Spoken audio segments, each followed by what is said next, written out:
Ótimo, muito bem. Gente, tá ok? Bom dia. Bom dia. Som tá ok? Som tá ok. Muito bem.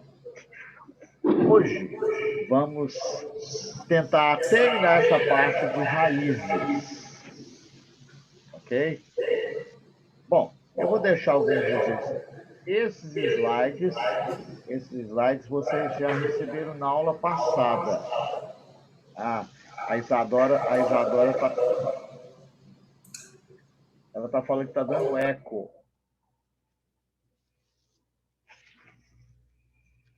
Será que tem como contornar isso aí do eco?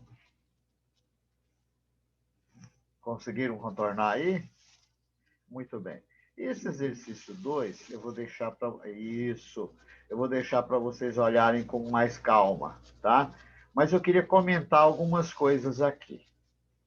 Essa aqui, por exemplo, eu queria fazer um comentário, tá? Coisa que aparece algumas vezes, muitas vezes, quando ele pede para você fazer e verificar qual raiz que é maior. Uma raiz quadrada de 2, uma raiz sexta de 7 ou uma raiz quarta de 5. Você vai falar, professor, mas aí ficou complicado, né? Porque se fosse tudo raiz quadrada, ficava fácil. Se fosse tudo raiz sexta, ficava fácil.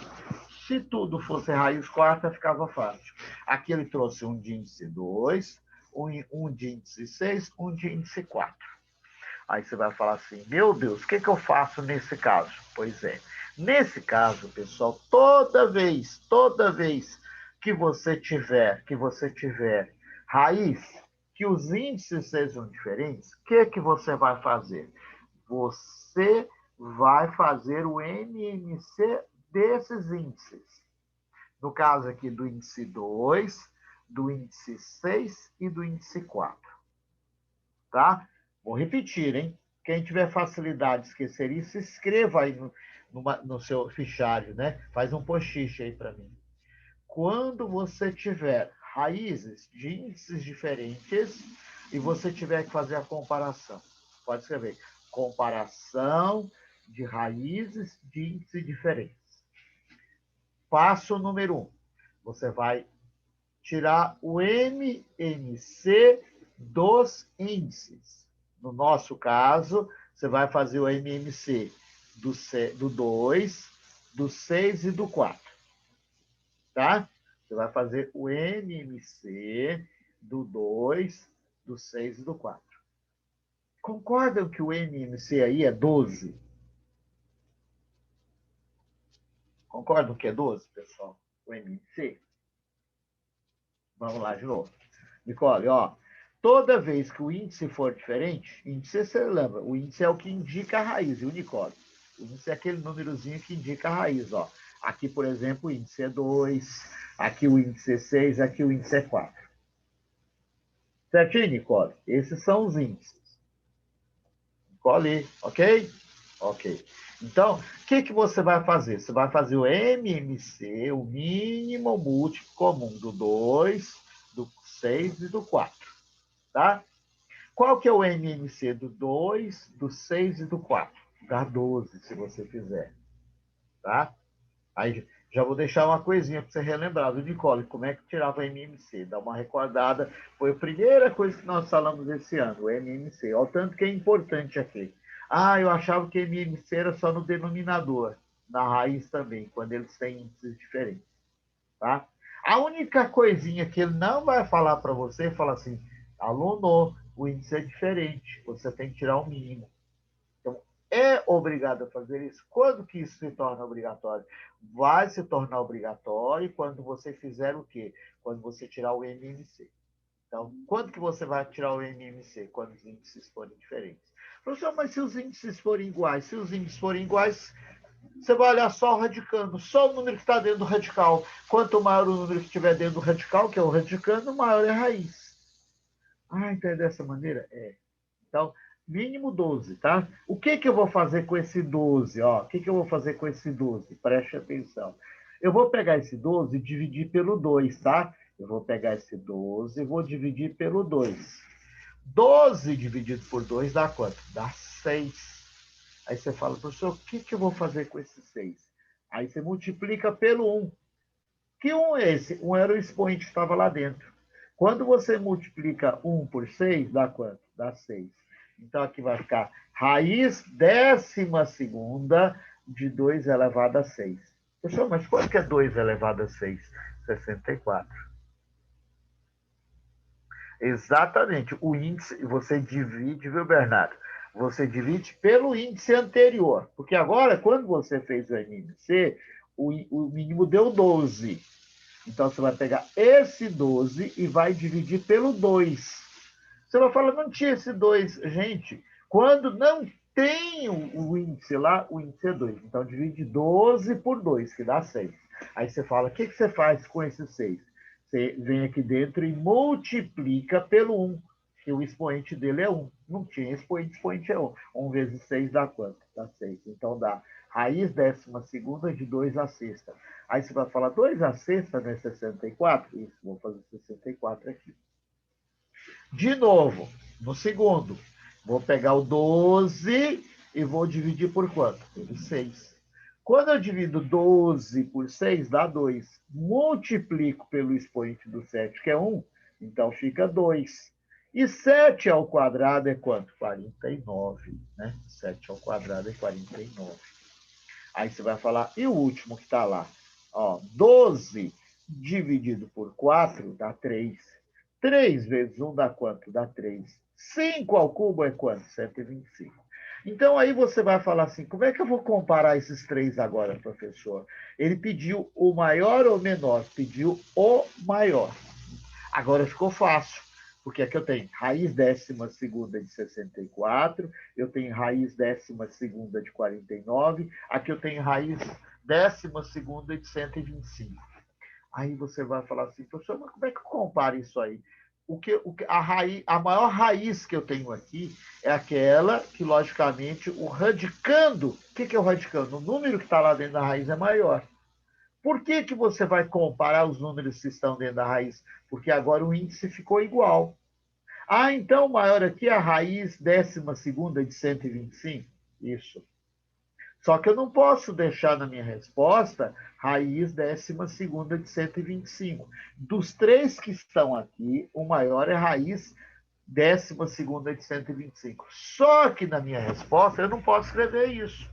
Você fala, por quê, professor? Porque olha lá o que ele pediu para comparar. Ele pediu para comparar a raiz de quadrado de 2, a raiz sexta de 7 e a raiz quarta de 5. Ele pediu para comparar aqueles três. Então eu tenho que voltar lá e verificar essa raiz 12ª de 125, não era a raiz quarta de 5? Isso, ele é o maior. Por isso que na minha resposta vai que o maior deles é a raiz quarta de 5.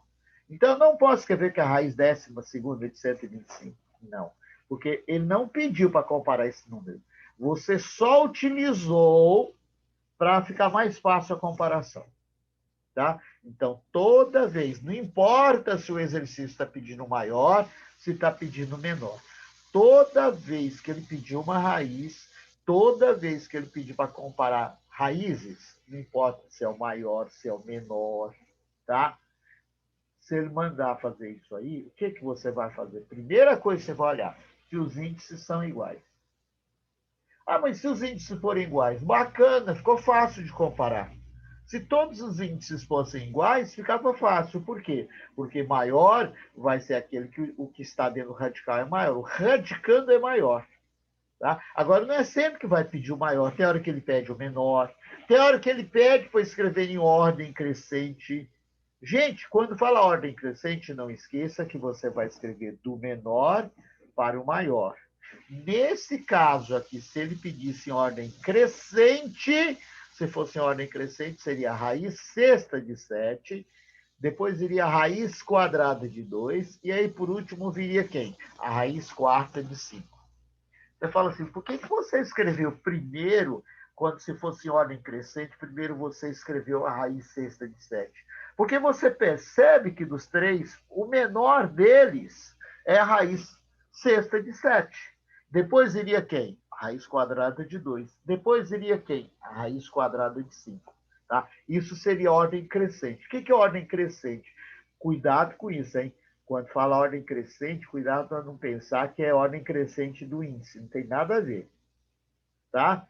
Ah, eu achei que era do índice. Nada a ver. Toda vez que ele te der 3 raízes de índices diferentes e pedir para escrever em ordem crescente, ele está pedindo para você escrever do menor para quem? Para o maior. Se você vai escrever do menor para o maior e eles têm índices diferentes, você é obrigado a fazer o quê? Tirar o mínimo. Próximo passo, depois você tira o mínimo. Você divide o índice pelo índice anterior e multiplica pelo expoente que você já tem. Tá certo? Aí, no final, você vai comparar o quê? Igual aqui, ficou raiz 12ª de 64, ficou raiz 12ª de 49, ficou raiz 12ª de 125. Isso facilita você comparar.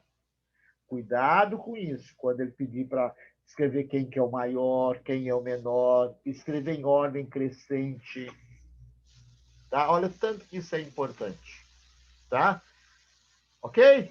Tá vendo? Numa questão a gente relembra tudo que você já viu lá no fundamental. Esse tipo de questão, ele poderia, como ele pediu aqui, ele pediu maior. Ele poderia ter pedido menor? Poderia ter pedido menor. Poderia ter pedido para escrever em ordem crescente? Poderia. Poderia ter pedido para escrever em ordem decrescente? Pode, perfeitamente. Tá? Beleza, turma? Tá vendo? Ó, um exercício, olha o tanto de coisas que a gente relembra, olha o tanto de coisas que você precisa fazer. Teve alguém, uma vez, me perguntou, professor, o que acontece num exercício desses se eu errar o mínimo? Do 2, do 6 e do 4. Eu sinto muito, eu sinto muito. Se você errar o mínimo, se você errar o mínimo aqui, como diz o pessoal, tragédia à vista. Tá? Então, a primeira coisinha que você vai fazer é, quando você tirar o mínimo, dar uma conferida, tá? Para não chegar no final e falar, putz, o mínimo estava errado. Né? Não perceber isso lá no final do exercício que o mínimo estava errado. Ah, outra coisa que o pessoal geralmente pergunta, professor, o que acontece se eu pegar esse número que for o mínimo, dividir pelo índice anterior, não der para dividir. Se não der para dividir, é porque o MMC está errado. Ou pior, você não está sabendo dividir. Certinho? Ok, turma. Parece que caiu a conexão da sala de aula. Ou não? Ou foi só impressão minha? Tá tudo certo, professor. Tá tudo certo. Ah, então tá bacana. Muito bem. Bom, eu queria discutir uma coisa chamada racionalizar denominadores. Racionalizar um denominador, tá? A racionalização do denominador é importante? Importantíssimo. Importantíssimo. Na matemática, a gente usa muito aqui, a gente vai usar muito, quem vai usar muito racionalização? Geralmente, quem vai usar mais racionalização é o professor que for trabalhar com trigonometria. Nossa, o professor que vai falar de trigonometria vai usar racionalização, vai usar bastante. Ele vai usar. Ele vai usar. Ah, é só ele que vai usar racionalização? Não, estou dizendo que ele vai ser o que mais usa a racionalização. Mas o professor de física também usa a racionalização. Aí a primeira coisa que eu quero que você entenda, o que é racionalizar um denominador? Ó, é verdade que a gente costuma ouvir a expressão racionalização de denominadores e já pensa em algo como eliminar ou remover a raiz do denominador de uma fração. É claro que isso não está errado, mas então, por que será que o nome dessa operação não é simplesmente eliminar a raiz de um denominador? Né? Sempre tem essa pergunta. Professor, mas não pode falar eliminar a raiz de um denominador? Então vamos lá. Vou mostrar os casos de racionalização hoje. Ok? Aqui eu tenho, por exemplo, ó, 1 sobre raiz de 2. Isso era antes. Depois vai dar o quê? Raiz de 2 sobre 2. Né? Esse aqui era um número irracional. Você fala assim, agora ficou um número racional? É, parece, né? O esquema acima, nós vemos duas frações equivalentes, ou seja, frações cujo valor decimal é exatamente o mesmo. Vou repetir, hein? Frações equivalentes são frações cujo valor decimal é exatamente o mesmo. Nesse caso, seria 0,707 e assim por diante. Antes de sofrer com o processo de racionalização, o denominador da fração era composto por uma raiz não exata, ok? Não exata, que é considerado um número irracional. Contudo, após haver a racionalização desse denominador, o seu valor passou a ser um número racional. Isso nos mostra que racionalizar um denominador significa transformar seu valor irracional em um número racional. O denominador, tá, viu, gente? Cuidado com isso aqui. Eu não falei que a fração, isso aqui é racional. Eu estou dizendo que o denominador era irracional e o denominador passou a ser racional. Denominador. Eu não posso deixar no denominador a raiz? Professor, como que eu vou descobrir lá no Enem se eu tenho que racionalizar ou não? Boa pergunta, bacana, bacana. Essa é uma dúvida que muitas vezes o aluno tem. Sabe quem vai responder essa pergunta? Quem vai te responder essa pergunta é exatamente as suas alternativas A, B, C, D e E. Então eu tenho que olhar as minhas alternativas? Tem. Muitas vezes ele nem racionaliza o exercício. Tá? Então eu tenho que adivinhar? Não. Quem vai me contar a resposta às minhas alternativas? Se nas minhas alternativas tiver raiz no denominador, ele está falando para você, você pode deixar. Tá? Uma vez, só não foi no Enem, foi na Unicamp. O seno de 45 graus, gente, você lembra do seno de 45 graus? Seno de 45, né? Raiz quadrada de 2 sobre 2. Só que lá, quando você chegava no final, era uma questão de trigonometria, você chegava no final, dava 1 sobre raiz de 2. Você fala assim, professor, mas ele falou que era seno de 45, o seno de 45 é raiz de 2 sobre 2, o resultado tinha dado 1 sobre raiz de 2, mas 1 sobre raiz de 2, quando você racionaliza, tá aqui, ó, tá vendo? 1 sobre raiz de 2, na hora que você racionalizar, virava quanto? Raiz de 2 sobre 2. Então, nesse caso, você tinha que fazer a racionalização? Tinha. Então, quem vai indicar que você precisa ou não racionalizar, né? Exatamente isso, tá? Ok? Certinho? Então, cuidado que aqui, nesse caso aqui, eu estou falando que o denominador era irracional, o denominador passou a ser racional. Eu não estou dizendo que a fração é um número racional. Ele era irracional e continuou o quê? Irracional. Muito bem. Então, o processo de racionalização de denominadores transforma o denominador irracional de uma fração em um número racional, mas não transforma a fração como um todo em um número racional. E por isso que falamos racionalização de denominadores e não racionalização de frações. Vou repetir. Racionalização de denominadores e não racionalização de frações. A racionalização de denominadores surgiu num período em que não contávamos com as calculadoras científicas e gráficas que conhecemos hoje. Naquela época, a maioria dos cálculos, incluindo as divisões, eram feitas de forma manual. Dessa maneira, era muito mais simples trabalhar as raízes não exatas no numerador de uma fração do que do denominador. Mesmo hoje, devemos realizar cálculos com raiz no denominador. Pode ser problema para as calculadoras mais simples, devido à ordem em que as operações são realizadas por elas. Mas, matematicamente falando, e com recursos atuais, é claro que não faz diferença racionalizar ou não um denominador. Muitos autores apelam para a estética da fração e afirmam que ela fica mais bonita quando o denominador é racionalizado. Já ouviram essa frase?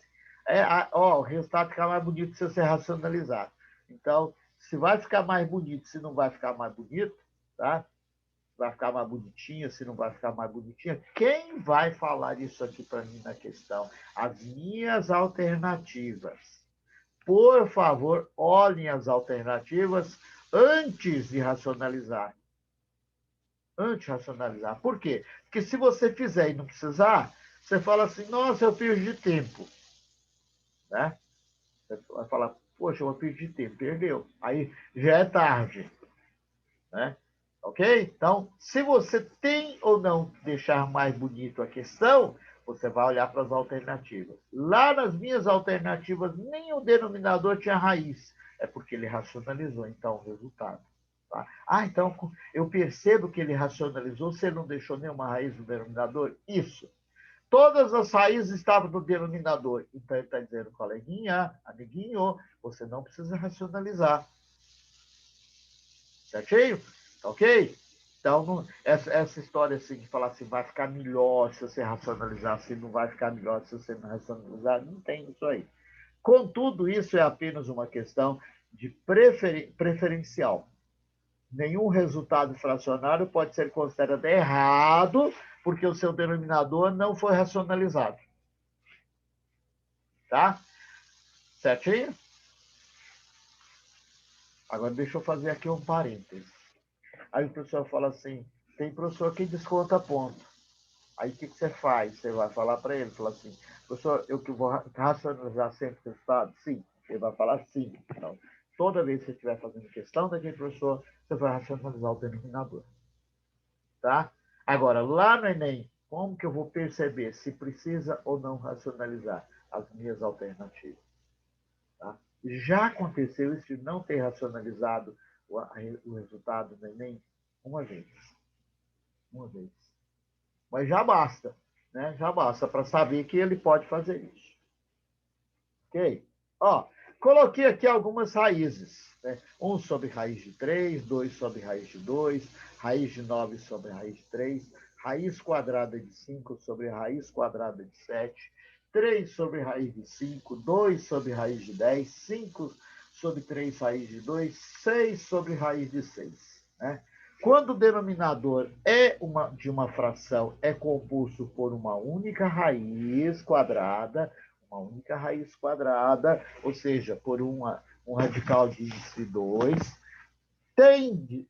tem-se o caso mais simples de racionalização. Isso porque, para eliminar um radical de índice 2, basta multiplicá-lo por ele mesmo, como mostra o exemplo algébrico a seguir. Tá certo? Ó, por que eu coloquei o 2? Para ninguém perguntar assim, pode colocar o índice 2 quando é raiz quadrada? Pode. Né? Aqui eu simplesmente coloquei, ó, raiz quadrada de 2 de A vezes a raiz quadrada de A. Raiz quadrada de A. Da raiz quadrada de quem? De A ao quadrado, que é A.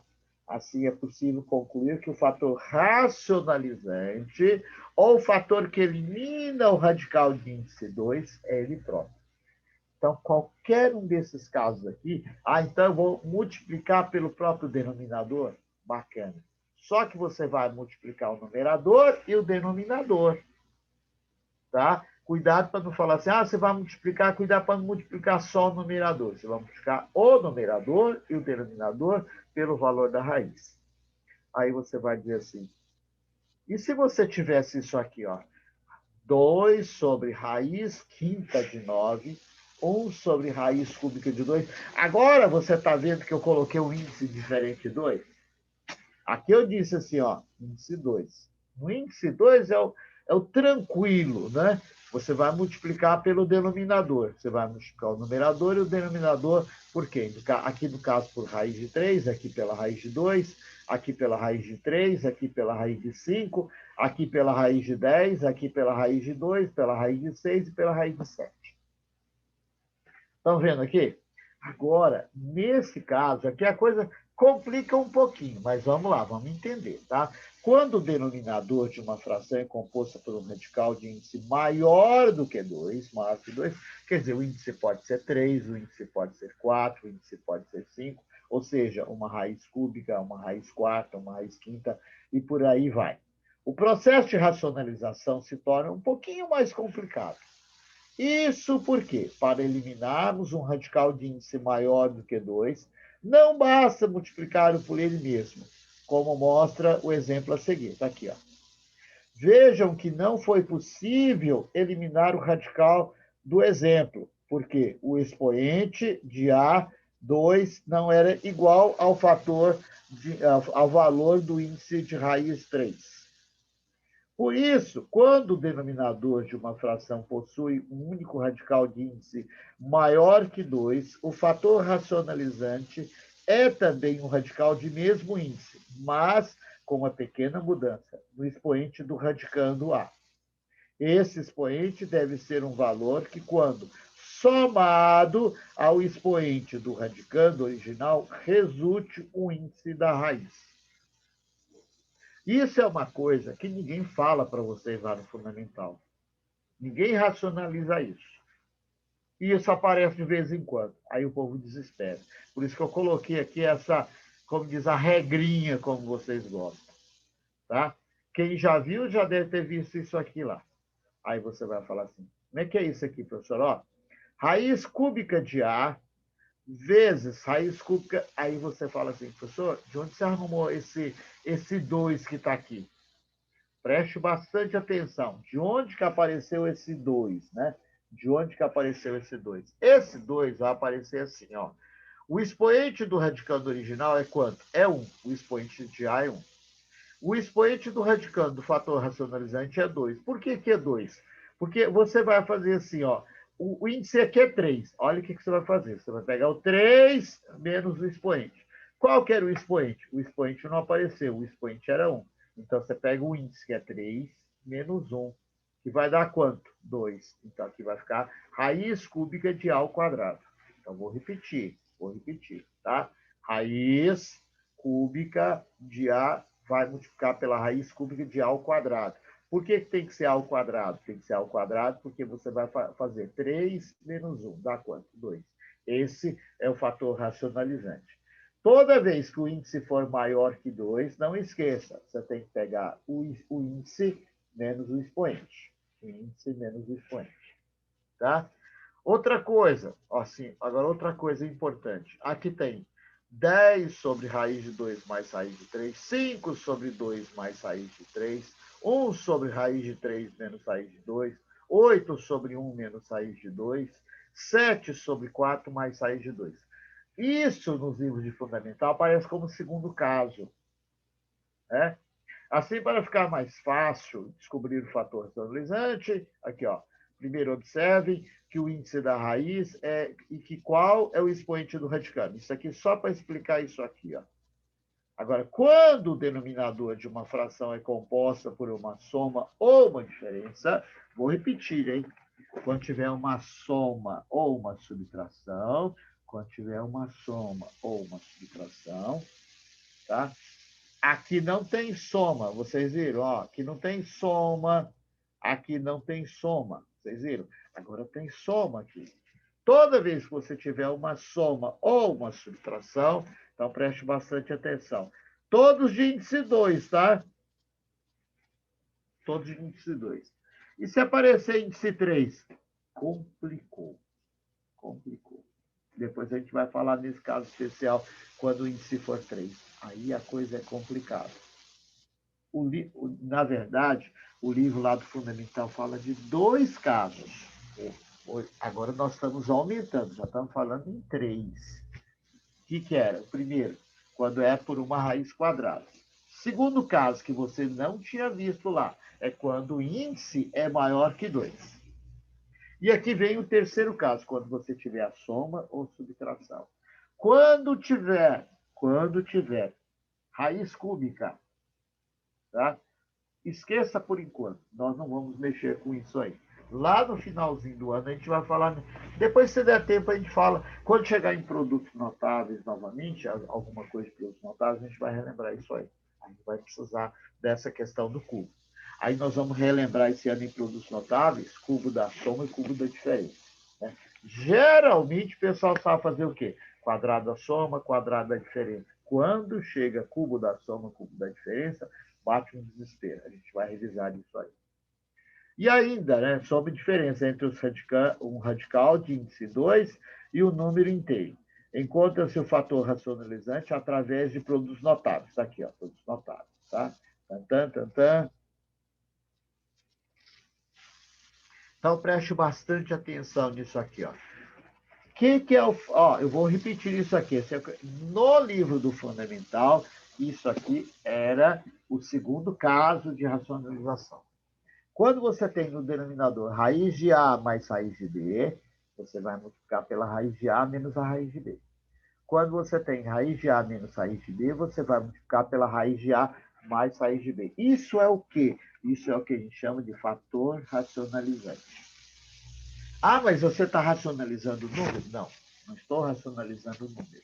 Eu estou tornando o denominador o número racional. Então, então o processo é a racionalização do denominador? Isso. Eu estou transformando o denominador em quê? Em um número racional. Só isso. Eu não estou tornando o número racional. Estou tornando o denominador um número racional. O processo, inclusive, chama-se racionalização de denominadores. Vou repetir. Racionalização de denominadores. Que vulgarmente, de forma assim, bem tranquila para vocês, vocês acabam comendo a frase e falando racionalização. Por isso dá essa confusão. Para não dar confusão, não esqueça. Racionalização dos denominadores. Muito bem, vamos voltar naquele primeiro, um caso igual aquele primeiro, ó. 1 sobre raiz de 3. Esse caso aqui, ó. 1 sobre raiz de 3, né? Só para lembrar. Aqui, ó, 1 sobre raiz de 2. Vamos pegar 1 sobre raiz de 3. Então, o que é o fator racionalizante nesse caso? É o próprio denominador, que é quanto? Raiz de 3. Não esqueça que você vai multiplicar por raiz de 3, dividir pela raiz de 3. Professor, eu não posso só multiplicar? Não, não. Porque, na verdade, raiz de 3 sobre raiz de 3 é quanto? É 1. Na verdade, o que você está fazendo aqui? Você está multiplicando aquele número por 1. Tá vendo? Aquela fraçãozinha que está em vermelho lá, ela, na verdade, vale 1. Multiplicar o número por 1 não altera o número. Então, a racionalização não está alterando o número? Não, porque você está só fazendo o quê? Você está só tornando o quê? O seu denominador um número o quê? Racional. Você não está alterando o número. Você está tornando o denominador um número racional. Então, você tem raiz de 3. Raiz de 3, essa raiz de 3 daria raiz de 9. Raiz de 9 é quanto? É 3. Raiz de 9 é 3. Raiz de 3 continua. Raiz de 3 sobre 3. Se você tivesse raiz de 5 sétimos, primeira coisa a se lembrar, raiz de 5 sobre raiz de 7. Racionalizo por quanto? Por raiz de 7, raiz de 7. Raiz de 35 sobre raiz de 49. Pessoal, em vez de você ver raiz de 49, já não poderia escrever 7 direto? Bacana, ótimo. Quem pergunta isso é porque está lembrando seu nono ano. Então na hora que eu fizer raiz de 7 vezes raiz de 7, eu já posso escrever 7? Na hora que fizer raiz de 3 vezes raiz de 3, já posso escrever 3? Bacana. Tá? Cuidado para não falar assim, eu não fiz essa passagem da raiz de 49. Professor, eu não fiz essa passagem da raiz de 49. Não precisa. Você pode passar por isso direto. Tá? Não vai fazer diferença. Numa prova escrita isso faz diferença? Não faz. Ninguém vai pegar e chutar um valor, né? Raiz de 9, acho que é 3, chutou 3. Não é por aí.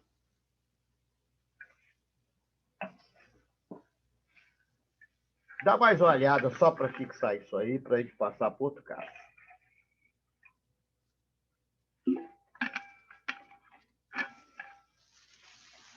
Tá vendo aquilo que eu já falei com alguns de vocês, né?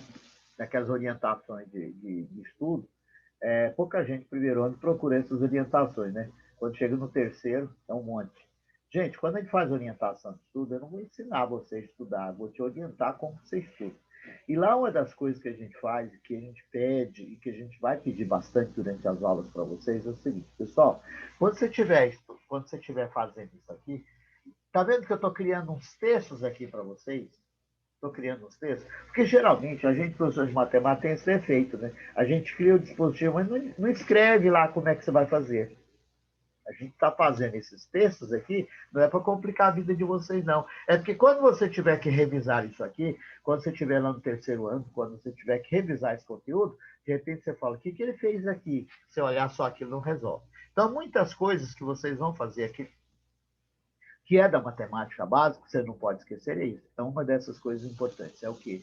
Toda vez que você fizer alguma coisa, você recebeu alguma coisa, você lembrou. Na hora você lembra.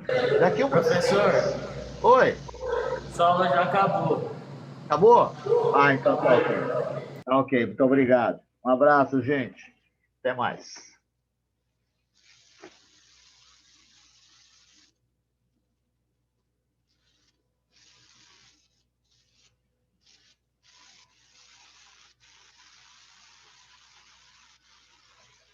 Tchau, professor. Tchau, tchau. Um abraço. Um abraço.